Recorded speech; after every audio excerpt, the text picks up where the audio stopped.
Succession certificate. Friends, आगे बढ़ने के पहले मैं आपसे एक बात कहना चाहूंगी कि अगर आपने मेरे चैनल को अभी तक सब्सक्राइब नहीं किया है तो प्लीज अभी सब्सक्राइब कीजिए, क्योंकि ये बहुत ही इंपॉर्टेंट स्टेप है। चलिए फिर आगे बढ़ते हैं। क्या होता है ये सक्सेशन सर्टिफिकेट? ये एक बहुत ही इंपॉर्टेंट डॉक्यूमेंट होता है और वैसे ही एक इसेंशियल डॉक्यूमेंट होता है। जब किसी व्यक्ति की बिना वसीयत लिखे मृत्यु हो जाती है तो उसके उत्तराधिकारियों को उस मृत व्यक्ति के मूवेबल प्रॉपर्टी के ऊपर हक जताने के लिए ये सक्सेशन सर्टिफिकेट की जरूरत पड़ती है।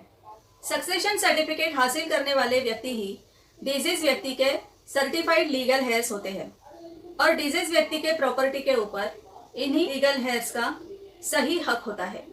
लीगल हेयर्स को सक्सेशन सर्टिफिकेट की जरूरत कब पड़ती है?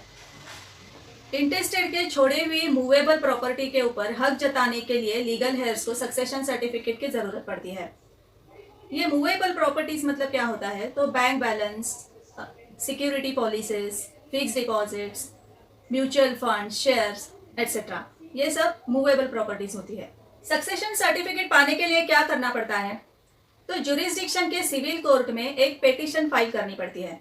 उस पिटीशन में सारे लीगल हेयर्स के डिटेल्स, प्रॉपर्टी के डिटेल्स और मृत व्यक्ति के मरने का समय, तारीख और प्लेस, ये सब लिखना पड़ता है। और उसके साथ में मृत व्यक्ति का डेथ सर्टिफिकेट और प्रॉपर्टी के सारे पेपर्स, ये सारे अटैच करने पड़ते हैं। पिटीशन फाइल होने के बाद कोर्ट सभी पार्टीज को नोटिस इशू करता है। उसके बाद कोर्ट सभी पार्टीज को न्यूज़पेपर में public at large notice issue करता है और अगर पिटीशन के अगेंस्ट में किसी को ऑब्जेक्शन है तो वो कोर्ट के सामने पेश करने के लिए कहा जाता है। ये ऑब्जेक्शन पेश करने के लिए उन्हें 45 डेज का टाइम दिया जाता है। अगर 45 दिनों के अंदर उन्होंने अपना ऑब्जेक्शन पेश नहीं किया तो कोर्ट 45 डेज पूरे होने के बाद पिटिशनर को सक्सेशन सर्टिफिकेट इशू करता है। लेकिन अगर कोई ऑब्जेक्शन जताता है तो वो ऑब्जेक्शन को प्रूव करने के लिए ऑब्जेक्शन लेने वाले व्यक्ति को एविडेंस के साथ डॉक्यूमेंट्स फाइल करने पड़ते हैं और अगर ये पिटीशन को चैलेंज किया गया तो सक्सेशन सर्टिफिकेट की प्रोसीडिंग को देर हो सकती है। अगर डिजीज कोई वसीयत छोड़ के नहीं गया है और पिटीशन को चैलेंज नहीं किया गया है तो सक्सेशन सर्टिफिकेट के प्रोसीजर को 6 से 7 महीने लग सकते हैं।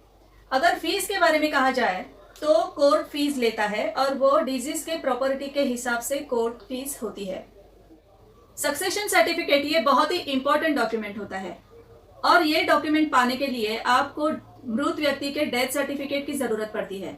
इसलिए सक्सेशन सर्टिफिकेट के प्रोसीजर करने के पहले आप मृत व्यक्ति की डेथ सर्टिफिकेट जरूर हासिल कर लें और इसकी वजह से ये डेथ सर्टिफिकेट भी बहुत ही इंपॉर्टेंट डॉक्यूमेंट होता है।